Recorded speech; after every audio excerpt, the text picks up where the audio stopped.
Salam vaxtınız xeyir, hər birinizi xoş gördük. Bildiyiniz kimi bugün 2026-cı il müəllimlər işə qəbul imtahanları üzrə sərfə sənədlər təqdim olundu və sərfə sənədlərdə bir çox yeniliklər var.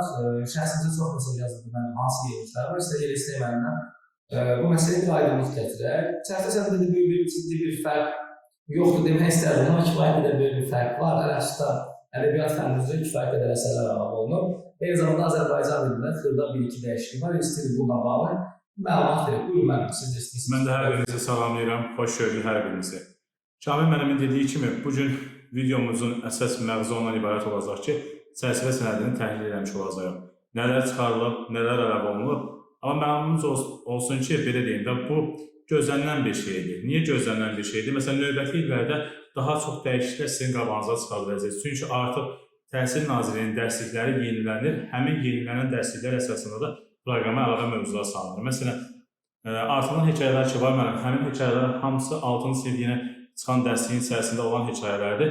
Həmin hekayələri gətirib qəbula salırlar. Yəni, yavaş-yavaş Təhsil Nazirliyinin imtahanı olduğuna görə dərsliyin içərisində nələr var, həmin şeylərdə öz əksini tapmış olur. Ən çox verilən suallar bu testləri haradan işləyəcək, bu mövzunu haradan alacaq. Bununla bağlı deyim ki, həqiqətən bu testlərin tərtib olunması kifayət qədər zaman alan bir şeydir. Bu dəqiqə faktiki olaraq hal-hazırda hər hansı bir vəsait köməyinizə çatmayacaq. Çünki kifayət qədər çıxarılmış əsərlərdən hansı ki, onu oxumaq artıq heç verməyəcək sizə.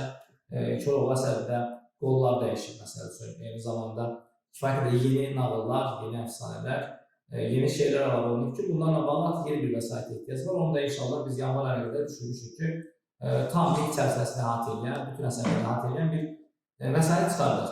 Ümumiyyətlə, bir məsələ çox diqqətimi çəkdi. İstəyirəm bununla bağlı, ən çox soruşulur, bununla bağlı bir məsələni deyim. Təbii ki, bir çərçivə sənədinin aşağısında bir ümumi qeydlər var. Müəllimlər işə qəbul imtahanı. Təbii ki, bir çərçivə sənədinin ən sonunda bir test mərhələsinə aid qeydlər deyə bir bölüm var. Həmin bölümdə iki bəndin diqqətini çatdırmasıdır. Birinci, 4-cü bənd var orada. Yazır ki, test imtahanında bütün fənlər üzrə ümumi təhsil müəssisələrində istifadə olan dərsliklərə istinad. Bayaq dediyim məsələ, 6-cı sinifin dərsliyi yenilərini gətirib salınır. Bəli. Amma düşük aşağıda biz orada 8-ci bəndi görürük, hansı ki, bu cəmiyyətdə biraz daha çox ajotaj yaradır, daha çox səs səbəb olubdur.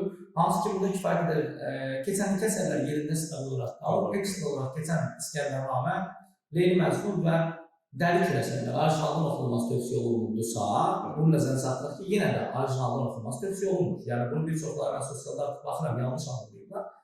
Çünki burada iki dənə başlıq qoyulur. Orada ixtisarsız oxunmaq tövsiyə olunan əsərlərin içərisində Keçər Əmzənin qat qaçırması, Qolu, Ananın kitabı əsəri, Oqtayevoğlu, Vaqif, Səsli qız, Natəvan, İblis və bu əsərlərdir. Digər olan məsələlər, Leyli Məcnundur, İskəndərnamədir və Dəli Kürdür. Bundan sonra belə bir qeyd var mənim. Bəzi əsərlər isə müəyyən hissələrini oxumaq tövsiyə olur. Bu da böyük ihtimalle mənim o... Nə deməkdir mənim? Yəni, müəyyən, hansı müəyyən? Yəni, bunu da istəyirəm. Yəqin ki, onunla bağlı DİM-in təklif elədiyi, belə deyim də, proqram ki var. Məsələn, əlavə olunan əsərlər ki, Səmzən qrat qaçırmasıdır, digər əsərlər ki, PDF-lər təqdim edilər. Böyük ihtimalle bir şey olacaq da, çünki nəmalı bir vəziyyət yaranmış olacaq, məhsul bir vəziyyət yaranacaq, kim harada oxuyacağını bilməyəcək. Yəqin ki, mütləq artıq bunu nəzərə almış olacaq və böyük ihtimalle o məqsədini yazıb ki, müəyyən bir hissələrinə baxmaq lazımdır. Ona görə biz də müəllim olaraq və Arifdən xahiş edirik ki, bunu yazılı formada müraciət edəcək ki, bu müəyyən hissələr deyil, bunlar qeyri-müəyyən hissələr. Ona görə yaxşı olar ki, həmin İskəndərnamə, Leyli Məcnun və Dəli Kürü yükləsinlər. Yəni, necə ki, Dövlət İmtahan Mərkəzi onu özləri link verirlər ki, buradan girib oxuya bilərsiniz. Sizdən də çox xahiş edirik. Digərlərini bildik, tamamlar. Əsas orijinaldan oxunacaq, amma bu İskəndərnamədir, Leyli Məcnundur, Dəli Kürdür. Bunun müəyyən hissələrini bizə təqdim edin. Çünki siz təqdim edəcəksiniz təqdimdə. Burada belə bir vəziyyət yaranır. Sadəcə Dəli Kür əsəri 400 səhifəyə yaxındır. Yəni, bir müəllim Dəli Kürdən bir sual düşəcək deyə, valla 400 səhifəli bir romanı oxumalı deyil. Onun üstə bir çoxumuz oxumuşdur, hamımız da bilirik Dəli Kürdə, Cahanlar kimdir, Mələk kimdir. Sadəcə əsəri zövqlə oxumaq başqa bir şeydir. İmtihana hazırlaşmaq başqa bir şeydir. Biz MİQ imtahanına salınan sualların ağırlıq səviyyəsini biliyoruz hansı verir. Əgər gedib orada detal düşəcəksə, təbii ki, 400 səhifə əsərlər elə detal düşərsən ki, qəbirdən İsmail Şıxındıqızı gətsəndə suala cavab verəməz ki, əldə nə yazmışdır. Ona görə çox xahiş edir, artıq bunu nəzərə alsın. İskəndərnamə, Leyli Məcnun və Dəli Kürün o sizə müəyyən olan hissələrini ən azından cəmiyyətə də bu minlərlə müəllimə də aydın olsun ki, hansı müəyyən hissələrdir. Azərbaycan dilində deməli müəyyən dəyişikliklər var. Azərbaycan dilindən mənim. Keçən il bunları biz görməmişdik. Onlar istəyirəm bir diqqətinə çatdırım. Onunla bağlı bir şey deyim. Mənim orta məktəb belə deyim də pedaqoji təcrübəm olduğuna görə orta məktəblə bağlı bir 8 illik fəaliyyətim var orta məktəblə bağlı. O vaxt bizim bayaq sizə dediyim kimi təlimlərə cəlb eləmişlər. Həmin təlimlərdə təsvirli mətn necə olmalıdır, nəqli mətn necə olmalıdır. Bax bunun üzərində bizə bir seminar aparılmış oldu. Bu ildə artıq MİQ-in qəbulunda həmin aparılan seminarlar əsasında mövzular əlavə olunub. Yəni mətnin təsviri şərhi və ya mətnin nəqli şərhi və s. bu kimi şeylər əlavə olunub ki, əslində sıxıntılı bir şeylər deyil, çətin bir şeylər deyil. Yəni oturub hər hansısa bir mövzu oxuyum, ona cavablandırım, belə bir şey yoxdur. Sırf məntiqi olaraq çıxarılacaq bir şeylərdir. Sadəcə əlavə olunan mövzular, əslində keçən ildə vardı bu mövzular, əlavə cümlələrdir, xüsusiləşmədir. Bununla bağlı demək olar ki, sual qarşımıza çıxmadı keçən. Amma bu il artıq veriblərsə, təkrar veriblərsə, mütləq şəkildə bu il həmin suallarla qarşılaşacaqsınız. Xüsusiləşmədə mənim sadəcə bir sual var idi. Bir sual çox burada asan idi ki, hamı düzəlmişdir. Yəqin ki, ona görə səs kimi yaratmışdı. Bir sual uşaqlar demişdilər xüsusiləşmədən sual üçün. Burada həmin o məsələyə diqqət yetirək ki, burada əlavə cümlələr, bununla bağlı məlumatlar verilir. Eyni zamanda xüsusiləşməyə bir balaca sağ olsunlar barmaq verirlər. Yəni burada həm xüsusiləşmiş üzvlər, həm də dəqiqləşdirici xüsusiləşmiş üzvlər verirlər ki, bunlarla da bağlı yaxın günlərdə inşallah video çəkib sosial şəbəkələrdə paylaşacağıq. Eyni zamanda biz leksika bölümündə bir yerlik gördük, bağlı məlumat verin. Hiperonimlərlə, hiponimlərlə bağlı əlavə hissə verilib. Əslində bilsiniz, mənim o vaxtda hardasa bir 4 il bundan öncə mənim leksikologiya mövzusunda variativlər, vakotivlər, sonra tabu sözlər, bununla bağlı izahlarım var idi. Əməlli başlı tənqidə səbəb olmuşdu ki, nəyə verirsən? Baxıram ki, artıq elmi qrammatikada əksini tapan mövzular ki var, yavaş-yavaş orta məktəb dərsliyinə, PIRUSA və ya MİQ qəbuluna yansıyır. Ona görə də belə deyim də, biz sizə testə təqdim edəndə, elmi qrammatika əsaslanan testə təqdim edəndə bir çox müəllimlərin tənqidinə rast gəlirik ki, siz elə testə tərtib edirsiniz və elə görə də belə olur. Amma elə deyim mənim, məsələn, hiperonimlərdir, hiponimlərdir, tabu sözlər. Ben növbəti ildə mən sizə əmin edirəm ki, tabu sözlərlə bağlı, variativlərlə, vakotivlərlə bağlı suallar qabağınıza çıxmış olacaq. Onları indi zaman-zaman orta məktəbin çərçivəsində, MİQ-in qəbulunda düşə biləcək mövzular var. Proqram verilməmişdən biz hissə verilmiş olacaq. Məsələn, ehtimal edirəm ki, növbəti illərdə tabu sözlər düşəcək, onunla bağlı müəyyən izahlar yerləşdirilmiş olacaq. Və PIRUSda Azərbaycan dili mənim ən böyük sıxıntısı bilsinlər Azərbaycan ədəbiyyat. Məsələn, bax, kurikulumdan artılan mövzular var və həmin mövzularda məsələn nəzəriyyələr var. Nəzəriyyələri müəllimlər müəyyən mənbələrdən araşdırıb izah vermiş olurlar və demək olar ki, təqdim olunan ondan sonraki çıxarılmış kitablar ki var, həmin o kitabda həmin nəzəriyyə demək olar ki, aşağı-yuxarı eyni olur. Yenə tələb edəmir. Amma Azərbaycan dilində əməlli başlı sıxıntıdır. Yəni Azərbaycan ədəbiyyatı sıxıntıdır ki, bayaq müəllimin dediyi kimi, mən dəli çürü qoyum qabağıma 400 səhifə oxuyum, bir sual üçün bu sıxıntıdadır. Ümid edirəm ki, onunla bağlı da verəcəklər nəsə. Mütləq. Bir də burada mən bir tənqidi bir fikir də səsləndim. Yəni valla burada sağ olsun, eminəm Bulay hər dəfəsində şeydən danışır. Müəllimlərin oxuyub anlama qabiliyyətinin zəifliyindən, uşaqların oxuyub anlama qabiliyyətinin zəifliyindən. Çox paradoksal bir vəziyyətdir. Həm oxuyub anlamanın zəif olduğundan danışırıq. Həm də gedirik, düz deyil, yəni biz müəllimik, pedaqoq, biz bunların hamısını bilirik sadəcə. Yəni nə gərək var da, gedib oradan yeni terminlər gətirirsən, yeni məsələn, hansı ki, universitet proqramındaydı və yaxud danışdığımız həmin məsələlər. Məsələn, xüsusiləşməni keçən gətirdin, okey, heç nə deyilmədi, dəqiqləşdirilmiş gətirirsən və yaxud da ki, heteronimləri, hiponimləri gətirirsən və yaxud da ki, ekstrada yenə də qrammatikanı genişləndirirsən. Hansı ki, danışılan şey başqa bir şeydir, tətbiq başqa bir şeydir. Yəni, biz görürük ki, oxu və yazı məsələlərlə bağlı keçən ildə 10 sual, oxu 3 yazı idisə, bu ildə 10 sual yazı, 3 yox. 10 sual oxu 3 yazı idi. İndi də belədir. Bir qaydaları keçən 12 qalmışdı, indi 12 qalmışdı. Mən valla tərəfdar deyirəm. Yəni, emin mənim səhv statistik analizim var. Yəni, mən bir müəllim kimi sinifdə görürəm, abituriyent dərs keçirəm, kifayət qədər yaxşı oxuyub anlama qabiliyyətlər var. Yəni, mətndən hər uşaq gedib 60-70 bal yağır. Sadəcə abituriyent üçün. Sıxıntı bilsin mənim nədir?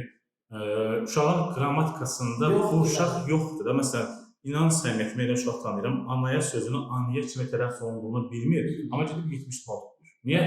Dinliyib anlaması yüksək. 10 qrammatikanın hamısı bir artıq, bir 5 bal burada, 75 bal. Hansı ki, Azərbaycan dilindən heç nə bilmir. Yəni, əslində, təbii ki, mətnlər olmalıdır, mən belə oxuyub anlamasın, amma əməldə etdikləri ilə şey üstə düşməyəndə orada bir paradoksal vəziyyət yaşanır. Eyni zamanda biz bu çərçivə sənədinin tez çıxarılması və sevindim. Ən azından sağ olsunlar da keçən il vakansiya sesinin 15 saat qalmış qərar verməyiblər. Yəni ən azından kifayət qədər vaxtımız var, kifayət qədər oxumaq üçün tələbələrin vaxtı var. Maksimum dərəcədə çalışıb ciddi hazırlaşmaq lazımdır. Arxivlar əsərlərinə bağlıdır. Oxuyun dediyimiz kimi. O arxivlar əsərlərin müstəqildə əsərlərin burada böyük bir əsəri yoxdur. Dəqiq dediyimiz kimi təmənnimiz olur ki, biz PDF-i yükləyərik. Çünki həqiqətən o müəyyən hissələrini oxumaq deyirlər, amma biz o 500-400 səhifəlik bir əsərin müəyyən sözünüzdə kəsilən əvvəl müntəqabat verilirlər bizə. Bax, həmin o müntəqabatda olan hissələr gətirir. 15-16 səhifəlik bir şeydir. Ən azı təqdim eləsinlər ki, sonrası gün kənar suallar istinad verir. Bu dəqiqə hal-hazırda mənim ən böyük sıxıntı, yəni Dövlət İmtahan Mərkəzinin aşağı yuxarı hamı bilir, istinad yeri o din kitabları var. Baxırsan ki, hər imtahanda oradan qaçmırlar. Yəni buradan çox xahiş edirəm. Yəni bu Təhsil Nazirliyi olsa bu işi öz öhdəsinə götürübsə, yəni çox xahiş edirəm ki, vəsait bu böyük bir şey deyil. Valla 4-5 dəfə müəllim çalışsa sonra o vəsaiti yazıb əlləyə verərlər. Ən azından bir vəsait versinlər. Çünki gedib elmi qrammatika deyirlər ki, biri gedir Qəzənfər müəllimə istinad edir, biri gedir Sineyidova, Muxtara istinad edir. Bulutxan müəllimin kitabını oxuyan var. Hər bir şey oxuyur. Yəni belə doğru deyil, belə düzgün deyil. Yəni yaxşı olar ki, ən azından vahid bir qayda kitabı çıxarılmalıdır. Yəni bu qaçılmazdır. Yəni bu dəqiqə Təhsil Nazirliyi vahid kitab çıxarılmalıdır ki, dil qaydasını hardan oxunduğunu bilirik. Yəni yoxsa dil qaydası hardan oxunduğunu bilməyən ki, belə bir çıxmasın. Mənim özüm də məsələn kitab buraxacam, başqa bir tədris mərkəzində kitab buraxacam. Hamı kitab buraxır, mənşəyi bilinməyən, mənbəsi hardan götürüb bilinməyən kitablar, bu dəqiqə hal-hazırda gəzən kitabların hamısı ilə bir-iki nəfərin subyektiv yanaşması və bir-iki nəfərin şəxsi araşdırması sayəsində yazılmış kitablar bu dəqiqə alınır və oxunur. Hansı ki, baxırsan ki, kifayət qədər nöqsanlar da var. Yəni biz də onu yazsaq bəlkə də nöqsanı var, amma nəticə etibarilə bu dəqiqə olan dil qayda kitablarının əksəriyyəti nöqsanlıdır, ədəbiyyat kitablarının bu dəqiqə əksəriyyəti nöqsanlıdır. Faktiki olaraq bizə heç bir materiallar MİQ-in çərçivə sənədini ödəmir. Ona görə çox xahiş edirik Təhsil Nazirindən ki, bunu ödəyə biləcək ya vəsaiti buraxın, ya da ki, sizin kitablarını istinad edin də oradan çıxmayın. Özünüz də burada bənd olaraq qeyd eləmişsiniz ki, sizin kitabına istinad edəcək. Burada bir məsələ var, yenə də çıxır. Burada deyilən şeydən kənara çıxır. Keçən ildə bu bənd vardı ki, sinif kitabına istinad olunacaq, amma düz deyib bildirmişdiniz ki, bu əsərlər ayrılmamış. Keçən il Natavan, Səsli Qız, yəni bu hansı sinif kitabına istinad olunur? Nə olsun ki, yükləmişsiniz də, yəni PDF-i. Amma faktiki verdiğiniz bənddən kənara çıxırsınız. Çox xahiş edirik, yəni bunları nəzərə alın. Yəni sual hazırlayarkən heç olmasa ədəbiyyatdan bu qədər əsər var. Onsuz da 50-dən çox əsər var, cəmi 15 sual var. Heç olmasa eləyin ki, sual tərtibində. Ən azından bir 12 sual sinif kitabı istinad eləsin. Ümumiyyətlə mənim təklifim nədir?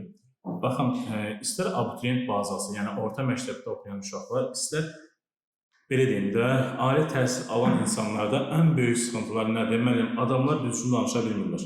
Baxın, orfoqrafiyasında problem var. Məsələn, götürək ki, primitiv olaraq da qonaq sözündə sonda q hərfi yox, x hərfini yazan adamlar var.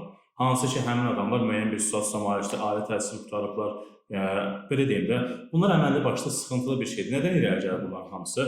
Bunların hamısı da qrammatika suallarının azalığından irəli gəlir. İstər abituriyent səviyyəsi üstünə olsun, istər MİQ səviyyəsi üstünə olsun, mən bəli siz dediyiniz kimi, inanın səmiyyətimə, yəni hər bir Azərbaycanda tələbə kimi oxuyan və yaxud da ki, abituriyent olaraq hazırlaşan uşaqlar ki var, onların bütün hamısı dinləyib anlaması yüksək olan adamlardır. Bayaq dediyimiz kimi, 75 bal toplayıb 70 balına mətn verir. Bu adamlar mətndən 100 bal yazılır. Dinlədiyim demək ki, anlayır da bu adamın qrammatikasında problem var. Bu adam güclənəcək, dinləyib anlamaya. Qrammatikanı qoyacaq bir şınada, sabahsı gün gedib orfoqrafiyasında sıxıntı olacaq. Məşğullar var, indi ad seçmək istəmirəm. Qısa sualını paylaşırlar, mənim başdan ayağa orfoqrafiya səhvi. Problemdir, əməlli başda problemdir. Bunları aradan qaldırmaq lazımdır. İcazənizlə mənim bir də ümumi əlavə olunan və çıxarılan əsərlərə toxunacam. Deməli, Xan Sarayı, şifahi xalq ədəbiyyatında Xan Sarayı çıxarılmalıydı. Yəni, orada mənasızdır, nə var ki? Ağıllı uşaq çıxarılmalıydı, həqiqətən. Mənə maraqlı gəlir ki, nə əcəb dərzi şahidi Əhmədi saxlayıblar. Ola bilər ki, dərzi şahidi Əhmədi ilə maksimum olaraq biz inteqrasiya edib Təpəgözə, qoyun dərisi məsələsi. Ya da ağıllı uşaq. O da ağıllı uşağı da çıxardıblar, Basadın Təpəgözü öldürməsini də çıxardıblar. Nə əcəb onu saxlayıblar, bilmirəm.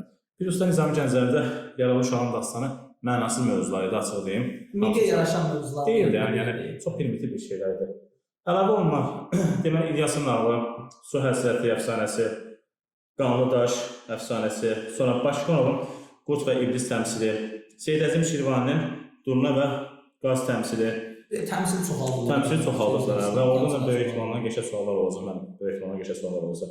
Səməd Beyrangilin Balaca Qara Balıq dərslikdə keçmişəm, 6-cı sinif səfərməmsi dərslikdə mən uşaqlara keçmişəm, onun özünə yardıma gəlir. Sonra Mahirə Məli qızı Ana dilim şeiri, Eyvaz Zeynalının Tənha Nar ağacı hekayəsi, Viktor Hugo'nun Səfirlər əsərindən hissədə bu Kozettadır. Yəqin ki, bu elə bir sıxıntı yaratmayacaq. Genişləndirilmişdə toxunduqça dəri çöldü. Leyla və Məcnun və Səndənamədə biraz genişləndirilmiş formada idi. Biraz o genişləndirilmiş nə qədər biraz olsa bilmirik hələ ki. Ya amma tövsiyə edir ki, o ancaqdan onun vaxt itirməsin. Hayır, Yəni, mən 400 səhifəyi dəri kimi heç kim oxumağa tövsiyə eləmirəm. Yəni, salı da bilməzlər. Çünki burada faktiki olaraq adamlar müəyyən hissələri oxumaq tövsiyə olunur və biz hələ ki o müəyyən hissəni bilmirik. Biraz səbir olub gözləməliyik. İnşallah yaxın günlərdə yəqin ki artıq yükləyər. Bunun üçün də əlaqə saxlayacağıq artıq ki, bunu yükləyib. Müəyyən hissə sizə müəyyəndir valla. Bizə müəyyən deyil hansı hissədir. Belə, yəni narahat olmağa dəyməz. Dəyişiklikləri qiymətləndirsək, elə də qeyri-adi bir dəyişiklik yoxdur. 5-6 dənə səbəblə də bizə heç nə olmaz. Su yararlarsa bir də. Qısaca olaraq mən də yenidən bir şeyə toxunum. Deməli, Kulikumla artılan hissələrlə bağlı mən qısaca olaraq danışmış olacağam və bir də bu hissələr ədəbiyyatdan üstad Azərbaycan dilinə artılan hissələr sizi heç bir halda narahat eləməsin. Sözün əsl mənasında bu reklam xarakteri daşımır. Hazırladığımız kitab möhtəşəm bir şey olacaq. Hazırda bazarda olan kitablar, mən bazara adlandıram. Satış bazarında olan kitablar ödəmir, çərçivəni ödəmir. Yəni orada məsələn deyirəm, 10 dənə mövzu var, hər mövzuya aid ən azından bir götürək ki, 15 dənə sual çıxardırsan, gətirib bu nə qədər sual edir? 150-200 sual edir ki, heç birində yoxdur və ya dərsliklərin özündə olsun ki, o artılan hissələr yoxdur. Əslində biz də, yəni, belə deyim də, bilirdik, dəyişikliyin baş verəcəyini bilirdik, bu başqa bir məsələ. Bunu bilmək çətin bir şey deyil. Ona görə yanlara gözləyirdik ki, çərçivə çıxsın, dərsliyi və test toplusunu sizə təqdim eləmiş olar. Və əmin olun ki, bizim hazırladığımız testlər ki var, qəbula ən uyğun testlər olacaq və inşallah bunu zamanla özünüz müşahidə edəcəksiniz. Qəbuldan çıxıb, məsələn, bu il o şeylərə, o rəyləri biz aldıq ki, məsələn, olduğu kimi salmışlar, belə bu kimi şeylər var idi. Qəbuldan sonra həmin məsələlərə toxunacaq. Metodikaya gəldikdə, Kulikuma gəldikdə isə, Kulikum həmən başda sıxıntıdır mənim, Kulikum. Yəni, mən hələ də 8-ə çoxalır mənim, baxın. Və üsulların içərisində SWOT analizini əlavə ediblər. Yerdə qalan hissələr olduğu kimi qalıb. Üsullarda, məsələn, SWOT analizi yox idi, təzə əlavə ediblər. Və bir sıxıntılı məsələ nədir? Əgər dərslik qısa bir müddətdə çıxmazsa, Kulikumla bağlı dərslik çıxmazsa, yəni sözün əsl mənasında əvvəl yerindən duran müğənni şair olur, yerindən duran müəllim olur, Kulikum təlimçisi olur. Yəni, həqiqətən səmimi deyirəm ki, yerindən duran təsəvvür gətirin ki, qoşulur istəyin dərsinə 3 ay proqramı öyrəndikcə özü reklam paylaşır ki, Kulikumu keçirəm. Yəni, hər ağzına gələn danışacaq, bu çərçivə verilməlidir və kitab verilməlidir. Üsullarda dediyim kimi, SWOT analizi əlavə olunub. Digər hissələrdə mənim əlavə olunan fərqləşmiş təlim, əslində inklüziv və diferensial yanaşmanın biz keçiririk, sadəcə bunu fərqləşmiş başlığı altına verməyirlər. Yəqin ki, nəsə bir sıxıntılı məqam olacaq. Plus, təlimdə rəqəmsal vasitələr və süni intellekt saatlar mənim. Google Classroom, Kahoot, Quiz, Canva, Education bu kimi şeylər əlavə olunub. Sonra tədrisdə dizayn düşüncəsi əlavə olunub. Nəzəriyyələr məsələsinə gələndə digər nəzəriyyələr hamısı öz yerində qalır. Düzdür, biz bilirik ki, nəzəriyyədən bir dənə sosial inkişaf nəzəriyyəsi, Vygotskin sosial inkişaf nəzəriyyəsi ilə bağlı sual düşürdü. Amma yeni artılan nəzərlər var ki, şəxsiyyət yönümlü yanaşma hissəsi bu əməlli başda, belə deyim də, əlavə olunan hissədir deyə qəşəng suallar gözləyirəm onunla bağlı. Başqa demək olar ki, elə bir şey əlavəmiz yoxdur. Yenə də nə əlavə olunsa belə, işinizi peşəkarlara əmanət elədiyiniz halda heç bir halda sıxıntı yaşamayacaqsınız. Çünki müəllimin də əvvəlki illərdə və keçən il Respublika birincisini Kamil müəllim verib, əvvəlki illərdə Respublika sırasında Respublika ikincisi olan müdavimlərimiz var. Bu il də inşallah həmin nəsləni təkrar edəcək. İşinizi peşəkarlara əmanət edin. Xeyirli uğurlu olsun hər birinizə, motivasiyonu düşünürük. Dərslərimiz yoxdur, onsuz qeyri-adi fərqlisini yoxdur dediyim kimi. O əsərlər də inşallah vəsaitimizdə yanlarına çıxır. Çalışacağız hər kəsə kömək eləyək o vəsaitlə. Sağ olun.